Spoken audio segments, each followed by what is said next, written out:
ਜਲੰਧਰ 'ਚ railway track ਤੇ ਕਿਸਾਨਾਂ ਦਾ ਧਰਨਾ ਜਾਰੀ। ਧਰਨੇ ਕਾਰਨ ਸ਼ਤਾਬਦੀ ਸਣੇ ਕਈ ਟ੍ਰੇਨਾਂ ਰੱਦ। ਕਿਸਾਨਾਂ ਨੇ ਵੀ ਨੈਸ਼ਨਲ ਹਾਈਵੇ ਕੀਤਾ ਬਲੌਕ। ਪੰਜਾਬ 'ਚ ਵੱਡਾ ਪ੍ਰਸ਼ਾਸਨਿਕ ਫਿਰ ਬਦਲ। 14 ਜ਼ਿਲ੍ਹਿਆਂ ਦੇ ਬਦਲੇ ਗਏ ਐਸਐਸਪੀ। 64 ਡੀਐਸਪੀਜ਼ ਦਾ ਵੀ ਕੀਤਾ ਗਿਆ ਟ੍ਰਾਂਸਫਰ। ਜਲੰਧਰ ਪੁਲਿਸ ਨੂੰ ਮਿਲੀ ਵੱਡੀ ਕਾਮਯਾਬੀ। ਅੱਤਵਾਦੀ ਜਥੇਬੰਦੀ ISYF ਦੇ 2 ਮੁੱਖ ਕਾਰਕੁਨ ਗ੍ਰਿਫਤਾਰ। ਇੱਕ ਟਿਫਨ ਬੰਬ ਤੇ 5 हैंड ग्रेनेड सने 3.75 लाख प्रति करंसी बरामद। साबका मंत्री अनिल जोशी ने फड़िया अकाली दल दा पल्ला। सुखबीर बादल ने अमृतसर उत्तरी तो उम्मीदवार ऐलानिया। राजकुमार गुप्ता हलका सुजानपुर तो होणगे अकाली दल दे उम्मीदवार। सुंदरीकरण तो बाद 28 अगस्त नूं जलियांवाला बाग होवेगा देश नूं समर्पित। प्रधानमंत्री वर्चुअल तरीके दे नाल करनगे उद्घाटन। वायरल वीडियो ਨੂੰ ਲੈ ਕੇ ਗਾਇਕ ਸਿੰਘਾ ਨੇ ਕੀਤਾ ਵੱਡਾ ਦਾਅਵਾ। ਕਿਹਾ ਫਿਲਮ ਦੀ ਕਲਿੱਪ ਨੂੰ ਆਧਾਰ ਬਣਾ ਕੇ ਖਰਾਬ ਕੀਤਾ। ਅਕਸ਼ੇ ਜਾਂਚ ਸਹਿਯੋਗ ਕਰ ਰਹੇ ਨੇ ਸਿੰਘਾ।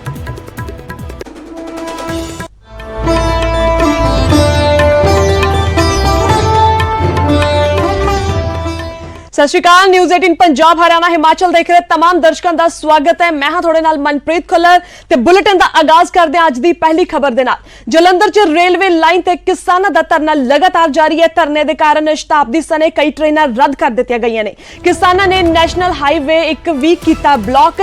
200 करोड़ दा बकाया जारी करन दी भी कर रहे ने मंग। लगातार सरकार दो गन्ने दे रेट वधाउण दी मंग जारी है।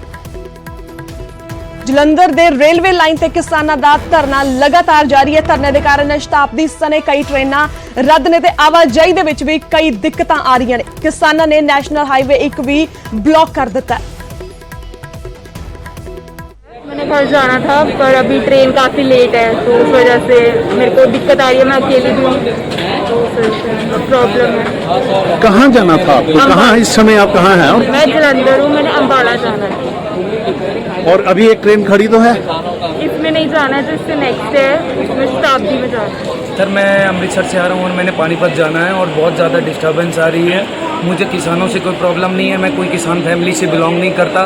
मैं एक्चुअली बहुत मिडिल क्लास और सिंपल मतलब नॉर्मल फैमिली से बिलोंग करता हूँ। तो बट मैं कोई इशू किसी चीज़ का नहीं। मैं कोई इशू है कि मोदी जी कब मानेंगे।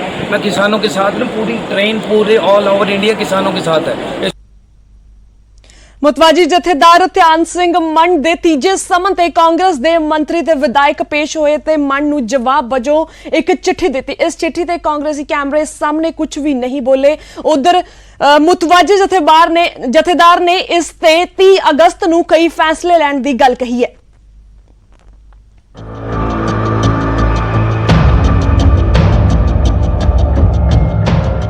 मुतवाजी जथेदार ध्यान सिंह मंड दे वल्लों पंजाब सरकार दी 5 मैंबरां नूं अकाल तख्त पेश होण दे लई किहा गया सी पर कांग्रेसी आगू 2 सुनेहे मिलन ते पेश नहीं होए ते उन्हां दे वल्लों ध्यान सिंह मंड नूं चिट्ठी भी लिखी गई सी कि अकाल तख्त साहिब पेश नहीं होणगे। पर तीसरी चिट्ठी मिलन तो बाद 3 कांग्रेसी मंत्री ते विधायक मुतवाजी जथेदार नूं मिली। तृप्त रजिंदर बाजवा, कुलबीर जीरा ते हरमिंदर सिंह गिल SGPC दफ्तर दे बाहर मिले जिथे उन्हां ने बेअदबी माह विच ध्यान सिंह मंड नूं बंद चिट्ठी दित्ती। उधर मुतवाजी जथेदार ध्यान सिंह मंड ने कहा कि उन्हां नूं चिट्ठी मिल गई है ते इस चिट्ठी बारे पूरी कोख करके ही 30 अगस्त नूं पूरी मर्यादा सहित पढ़ के सुनाया जाएगा ते अगला फैसला लिया जाएगा। आ जिहड़ी चिट्ठी उन्हां ने मैनूं दित्ती आ इस चिट्ठी दे विच उन्हां ने बहुत कुछ लिखिआ है। मैनूं नहीं लगदा कि तुहानूं कोई सवाल करना पऊगा कि तुसीं मैनूं की सवाल करो। उन्हां दा जवाब आउण वाली 30 तरीक दे विच तुहानूं आपे मिलूगा। की कार्रवाई होगी ये पंच प्रधानी मर्यादा के मुताबिक असीं बैठ के सलाह करांगे उस तो बाद फैसला देवांगे। दस्सिए कि बेअदबी मामले च इंसाफ की मांग नूं लैके बरगाड़ी मोर्चा लगाया गया सी जिस दे विच सरकार के नुमाइंदियां ने पहुंच के इंसाफ का भरोसा दिता सी। भरोसे तो बाद उदों मोर्चा खत्म कर दिता गया सी पर इंसाफ च देरी नूं लैके पिछले दिनी मुतवाजी जथेदार ने इन्हां नुमाइंदियां नूं तलब कर जवाब देण दे लई कहा सी। चिट्ठी मिल गई है, हुण वेखना होएगा कि 30 अगस्त नूं की फैसला लिया जांदा है। अमृतसर तो अमित शर्मा दे नाल न्यूज़ 18। तो उधर 28 अगस्त नूं जलियांवाले बाग दा उद्घाटन सुंदरीकरण तो बाद होवेगा। उद्घाटन प्रधानमंत्री वर्चुअल तरीके दे नाल करनगे उद्घाटन।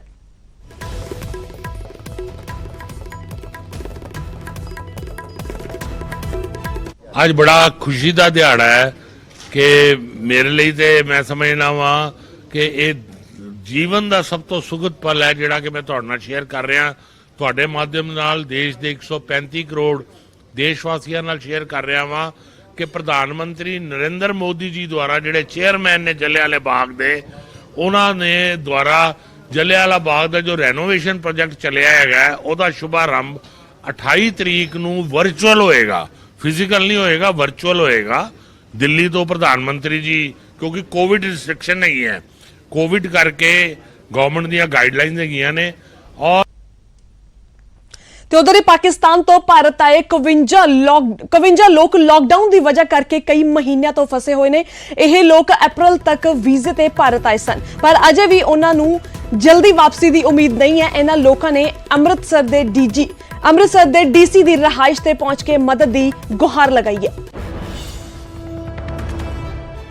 ਹਰਿਦੁਆਰ ਦੇ ਦਰਸ਼ਨਾਂ ਦੇ ਲਈ ਪਾਕਿਸਤਾਨ ਤੋਂ ਆਏ 51 ਲੋਕ ਭਾਰਤ ਦੇ ਵਿੱਚ ਫਸੇ ਹੋਏ ਨੇ। ਕਾਰਨ ਇਹ ਕਿ ਜਦੋਂ ਇਹ ਲੋਕ ਦਰਸ਼ਨਾਂ ਦੇ ਲਈ ਆਏ ਸੀ, ਉਸ ਤੋਂ ਬਾਅਦ ਭਾਰਤ ਦੇ ਵਿੱਚ ਲਾਕਡਾਊਨ ਲੱਗ ਗਿਆ, ਤਾਂ ਇਹ ਲੋਕ ਅੱਜ ਆਪਣੇ ਮੁਲਕ ਵਾਪਸ ਜਾਣ ਦੇ ਲਈ ਤਰਸ ਰਹੇ ਨੇ। ਔਰ ਲਗਾਤਾਰ ਇਹਨਾਂ ਵੱਲੋਂ ਜ਼ਿਲ੍ਹਾ ਪ੍ਰਸ਼ਾਸਨ ਦੇ ਨਾਲ ਮੁਲਾਕਾਤਾਂ ਕਰਕੇ ਅਪੀਲ ਕੀਤੀ ਜਾ ਰਹੀ ਹੈ ਕਿ ਇਹ ਲੋਕ ਜਲਦੀ ਤੋਂ ਜਲਦੀ ਆਪਣੇ ਮੁਲਕ ਦੇ ਵਿੱਚ ਵਾਪਸ ਜਾ ਸਕਣ। ਇਹ 51 ਮੈਂਬਰ ਜਿਹੜੇ ਪਾਕਿਸਤਾਨ ਤੋਂ ਹਿੰਦੂ ਵੀਰ ਹਰਿਦੁਆਰ ਦੀ ਯਾਤਰਾ ਤੇ ਆਏ ਸਨ, ਲੋਕਡਾਊਨ 'ਚ ਆਏ ਸੀ। ਇਹ ਕਰੋਨਾ ਦੌਰਾਨ ਇਹਨਾਂ ਦਾ ਉੱਥੇ ਲੋਕਡਾਊਨ 'ਚ ਬੰਦ ਹੋ ਗਏ ਸੀ।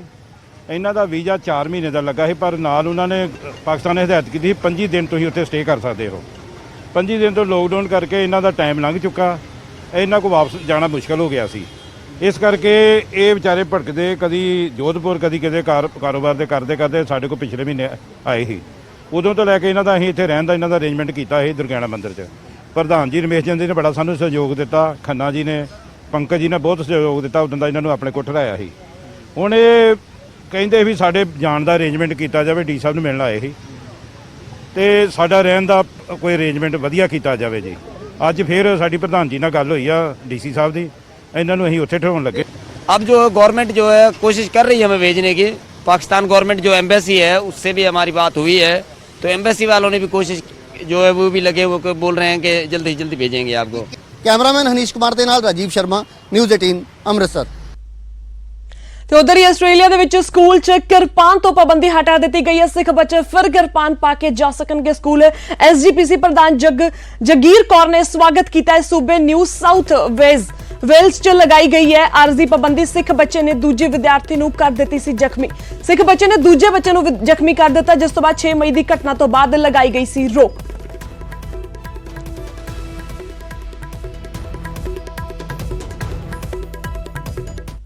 ਆਸਟ੍ਰੇਲੀਆ ਦੇ ਵਿੱਚ ਜਦੋਂ ਇੱਕ ਸਿੱਖ ਬੱਚੇ ਦੀ ਕਿਰਪਾਨ ਨੂੰ ਲੈ ਕੇ ਜਦੋਂ ਉਹਦੇ ਨਾਲ ਕੋਈ ਬੁਲਿੰਗ ਕਰ ਰਹੇ ਸੀ ਬੱਚੇ, ਉਹਨੇ ਕਿਰਪਾਨ ਦੀ ਵਰਤੋਂ ਕਰ ਲਈ।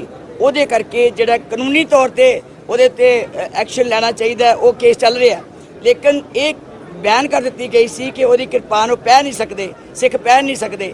ਉਹਦੀ ਲੜਾਈ ਲੜੀ ਸਿੱਖਾਂ ਨੇ ਬਹੁਤ ਹਿੰਮਤ ਨਾਲ ਔਰ ਬੜੀ ਸ਼ਿੱਦਤ ਨਾਲ, ਤੇ ਗੁਰੂ ਨੇ ਮਿਹਰ ਕੀਤੀ ਹੈ ਕਿ ਉਹਨਾਂ ਨੂੰ ਸਿੱਖ ਦੀ ਜਿਹੜੀ ਪਹਿਚਾਣ ਅਸੀਂ ਸਮਝਦੇ ਹਾਂ, ਸਿੱਖ ਦੀ ਬਖਸ਼ਿਸ਼ ਸਮਝਦੇ ਗੁਰੂ ਕੋਲੋਂ, ਉਹ ਜਿਹੜੀ ਕਿਰਪਾਨ ਸੀ ਉਹ ਪਾਉਣ ਦਾ ਕੱਲ ਅਧਿਕਾਰ ਦੇ ਦਿੱਤਾ। ਔਰ ਜੋ ਸ਼ਰਤਾਂ ਲਾਈਆਂ ਹਨ ਉਹ ਸਿੱਖਾਂ ਨੇ ਬੈਠ ਕੇ ਨਿਯਤ ਕੀਤੀਆਂ। ਮੈਂ ਸਮਝਦੀ ਹਾਂ ਕਿ ਇਹ ਵੀ ਸਾਡੀ ਇੱਕ ਵੱਡੀ ਜਿੱਤ ਹੈ ਸਿੱਖਾਂ ਦੀ। ਡੀਐਸਜੀਐਮਸੀ ਕਮੇਟੀ ਦੀਆਂ ਚੋਣਾਂ ਨੂੰ ਲੈ ਕੇ ਗੁਰਦੁਆਰਾ ਇਲੈਕਸ਼ਨ ਦੇ ਡਾਇਰੈਕਟਰ ਐਸਸੀ ਨਰਿੰਦਰ ਸਿੰਘ ਨੇ ਬਿਆਨ ਦਿੱਤਾ ਹੈ। ਉਹਨਾਂ ਨੇ ਕਿਹਾ ਹੈ ਕਿ ਦਿੱਲੀ ਕਮੇਟੀ ਦੀਆਂ ਚੋਣਾਂ ਨੂੰ ਲੈ ਕੇ ਤਿਆਰੀਆਂ ਚੱਲ ਰਹੀਆਂ ਨੇ। ਕੋਰੋਨਾ ਨਿਯਮਾਂ ਦੀ ਪਾਲਣਾ ਕੀਤੀ ਜਾਵੇਗੀ। 22 ਅਗਸਤ ਨੂੰ ਦਿੱਲੀ ਕਮੇਟੀ ਦੀਆਂ ਚੋਣਾਂ ਹੋਣਗੀਆਂ। देखिए, दिल्ली से गुरुद्वारा मैनेजमेंट कमेटी के चुनाव हम लोगों ने 22 अगस्त को कराने के लिए निर्धारित किए हैं। उस संदर्भ में दिल्ली चुनाव निर्देशालय द्वारा पूरी तरह से तैयारी कर ली गई है।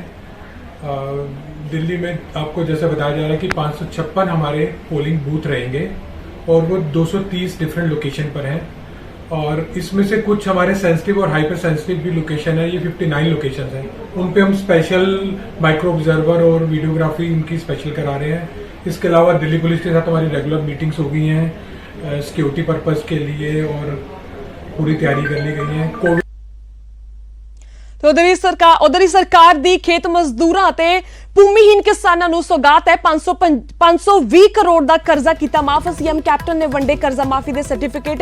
करीब 2,85,000 परिवारां नूं फायदा होया। भूमिहीन काश्तकार किसानां ते भी निर्भर सी ते किसान खुदकुशियां तो चिंतित हो के यह लिया सी फैसला ते अंदोलनकारी किसानां नूं साडा समर्थन। अमित शाह दे कोल भी चुक्या गया किसानां दा यह मुद्दा। केंद्र सरकार दा मसला हल करे कैप्टन दा कहना है। हुण तक 400 अंदोलनकारी किसानां दी गई है जान ते मृतक किसानां दे परिवारां नूं दित्तियां गईयां ने नौकरियां।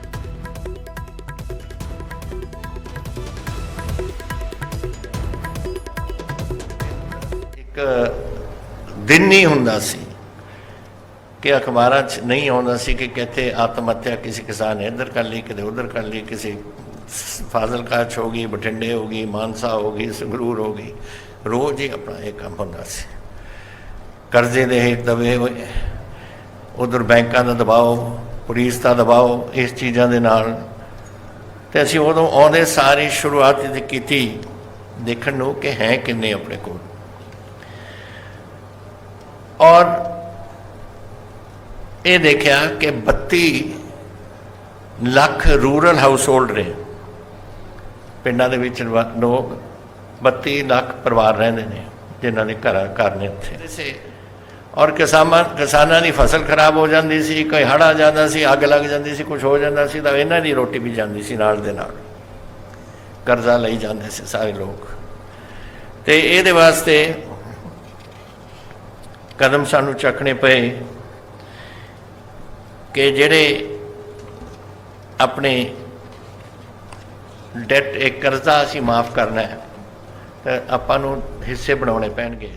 एससी कमीशन ਦੇ ਚੇਅਰਮੈਨ ਵਿਜੇ ਸਾਂਪਲਾ ਦਾ ਕਹਿਣਾ ਹੈ ਕਿ ਪੰਜਾਬ ਅਤੇ ਹਰਿਆਣਾ ਦੇ ਗੁਰਦੁਆਰਿਆਂ ਦੇ ਵਿੱਚ ਦਲਿਤਾਂ ਦੇ ਨਾਲ ਭੇਦਭਾਵ ਕੀਤਾ ਜਾਂਦਾ ਹੈ। ਇਸ ਨੂੰ ਲੈ ਕੇ ਉਹਨਾਂ ਨੇ ਅਕਾਲ ਤਖਤ ਦੇ ਜਥੇਦਾਰ ਅਤੇ HSGPC ਪ੍ਰਧਾਨ ਦਾਦੂਵਾਲ ਦੇ ਕੋਲ ਵੀ ਇਹ ਮੁੱਦਾ ਚੁੱਕਿਆ। ਸਾਂਪਲਾ ਸਾਹਿਬ ਕਿਉਂ ਲੱਗ ਰਿਹਾ ਹੈ ਕਿ ਪਿੰਡਾਂ 'ਚ ਗੁਰੂ ਘਰਾਂ 'ਚ ਭੇਦਭਾਵ ਦੀਆਂ ਤਸਵੀਰਾਂ ਤੁਹਾਨੂੰ ਲੱਗਦੀਆਂ ਨੇ ਕਿ ਦਲਿਤ ਭਾਈਚਾਰੇ ਨੂੰ ਅੰਦਰ ਨਹੀਂ ਜਾਣ ਦਿੱਤਾ ਜਾਂਦਾ ਜਾਂ ਕੀ ਵਜ੍ਹਾ ਲੱਗ ਰਹੀ ਤੁਹਾਨੂੰ? देखो पहला तो असी सुनते आ रहे हैं कि देखो एक तो पहला कि सिख धर्म नूं असी बहुत ਉੱਚਾ ਸੁੱਚਾ ਮੰਨ ਕੇ ਚੱਲਦੇ ਹਾਂ ਕਿ ਉਹਨਾਂ ਦੇ ਵਿੱਚ ਜਾਤੀ ਪ੍ਰਥਾ ਅਸੀਂ ਨਹੀਂ ਹੈ ਔਰ ਸਾਂਝੀਵਾਲਤਾ ਦਾ ਸੰਦੇਸ਼ ਦੇਣ ਵਾਲਾ ਜਿਹੜਾ ਹੈ ਇੱਕ ਸਾਡਾ ਧਰਮ ਹੈ। ਪਰ ਜਦੋਂ ਬਚਪਨ ਤੋਂ ਵੀ ਦੇਖਦੇ ਆਏ ਹਾਂ ਕਿ ਪਿੰਡਾਂ ਦੇ ਵਿੱਚ ਗੁਰਦੁਆਰਾ ਸਾਹਿਬ ਅਲੱਗ-ਅਲੱਗ ਹੈ, ਸ਼ਮਸ਼ਾਨ ਘਾਟ ਅਲੱਗ ਨੇ, ਤੇ ਜੇ ਗੁਰੂਆਂ ਦਾ ਇੰਨਾ ਸਾਡੇ ਤੇ ਆਸ਼ੀਰਵਾਦ ਹੋਵੇ, ਇੰਨਾ ਸਾਡੇ ਤੇ ਉਹਨਾਂ ਦਾ ਸੰਦੇਸ਼ ਔਰ ਪੰਜਾਬ ਨੂੰ ਅਸੀਂ ਗੁਰੂਆਂ ਦੀ ਧਰਤੀ ਕਹਿੰਦੇ ਹੋਈਏ ਤੇ ਫਿਰ ਇਹ ਸਮੱਸਿਆਵਾਂ ਆਉਂਦੀਆਂ ਸੀ।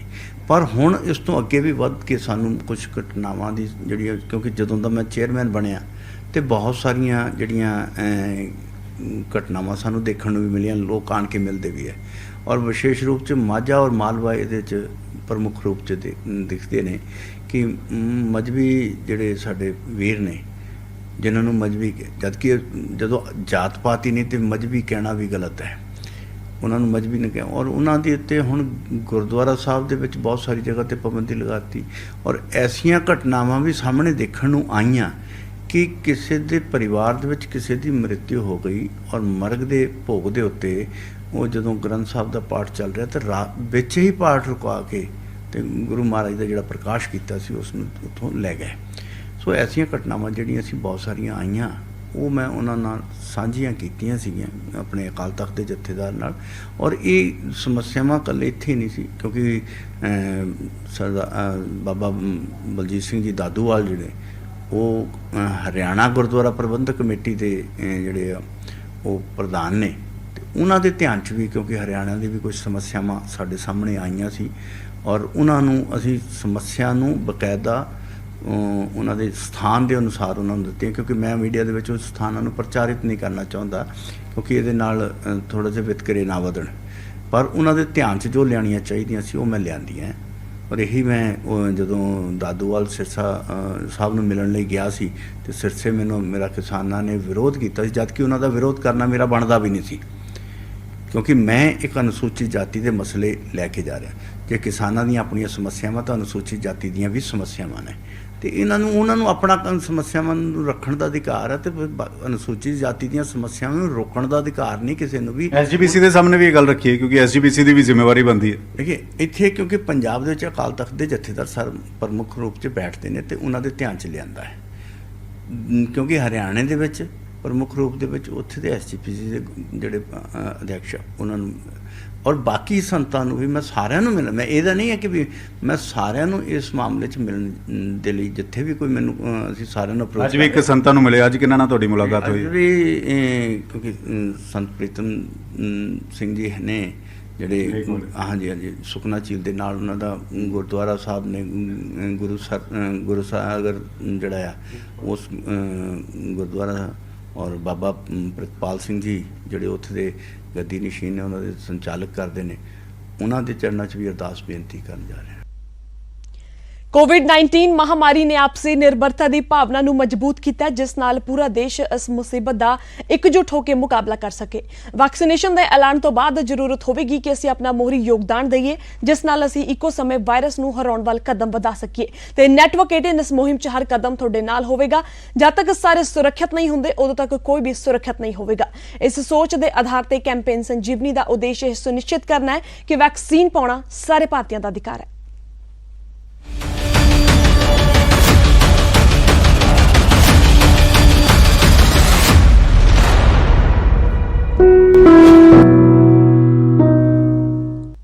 ਕਿ ਸੈਨੀਟਾਈਜ਼ਰ ਹਾਨੀਕਾਰਕ ਹੈ, ਕਿ ਟੀਕਾ ਤੁਹਾਡੇ ਡੀਐਨਏ ਨੂੰ ਸੰਸ਼ੋਧਿਤ ਕਰਦਾ ਹੈ, ਕਿ ਟੀਕਾਕਰਨ ਤੁਹਾਨੂੰ ਕੋਰੋਨਾ ਪੋਜ਼ਿਟਿਵ ਕਰ ਸਕਦਾ ਹੈ, ਕਿ ਇਹ ਸਵਾਲ ਤੁਹਾਡੇ ਮਨ ਦੇ ਵਿੱਚ ਵੀ ਨੇ। ਖੈਰ ਹੁਣ ਇੱਕ ਥਾਂ ਹੈ ਜਿੱਥੇ ਤੁਹਾਡੇ ਸਾਰੇ ਸਵਾਲਾਂ ਦੇ ਉੱਤਰ ਦਿੱਤੇ ਜਾ ਸਕਦੇ ਨੇ ਤੇ ਇਹ ਸਭ ਤੁਹਾਡੇ ਫੋਨ ਤੇ ਹੈ। ਨੈਟਵਰਕ 18 ਅਤੇ ਫੈਡਰਲ ਬੈਂਕ ਦੀ ਦੇਸ਼ ਪੱਧਰੀ ਵੈਕਸੀਨ ਜਾਗਰੂਕਤਾ ਮੁਹਿੰਮ ਦੇ ਤਹਿਤ ਕੋਵਿਡ-19 ਦੇ ਖਿਲਾਫ Sanjeevani a shot of life Sanjeevani WhatsApp helpline ਸ਼ੁਰੂ ਕੀਤੀ ਗਈ ਹੈ ਤੇ ਤੁਹਾਨੂੰ ਬਸ 7977773753 ਨੰਬਰ ਤੇ WhatsApp ਕਰਨਾ ਤੇ ਤੁਹਾਨੂੰ ਤੁਰੰਤ ਤੁਹਾਡੇ ਸਾਰੇ ਸਵਾਲਾਂ ਦੇ ਜਵਾਬ ਹਾਸਲ ਹੋਣਗੇ। ਜਾਣਕਾਰੀ ਜਿਸ ਨੂੰ ਜਾਂਚ ਅਤੇ ਕ੍ਰੈਸ਼ ਬੈਂਕ ਕੀਤਾ ਗਿਆ ਹੈ ਤੇ ਅੱਗੇ ਵਧੇ ਕੋਵਿਡ-19 ਤੇ ਆਪਣੇ ਸਵਾਲਾਂ ਨੂੰ WhatsApp ਕਰੋ ਤੇ ਆਪਣੀ ਲੋੜ ਦੀ ਸਾਰੀ ਜਾਣਕਾਰੀ ਹਾਸਲ ਕਰੋ।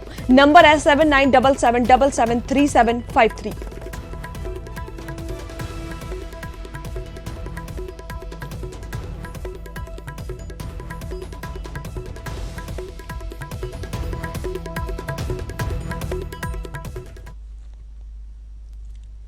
ਹੁਣ ਰੁਕਦੇ ਹਾਂ ਇੱਕ ਛੋਟੇ ਜਿਹੇ ਬ੍ਰੇਕ ਦੇ ਲਈ, ਫਿਰ ਹਾਜ਼ਰ ਹੁੰਦੇ ਹਾਂ ਬਾਕੀ ਦੀਆਂ ਖਬਰਾਂ ਦੇ ਨਾਲ।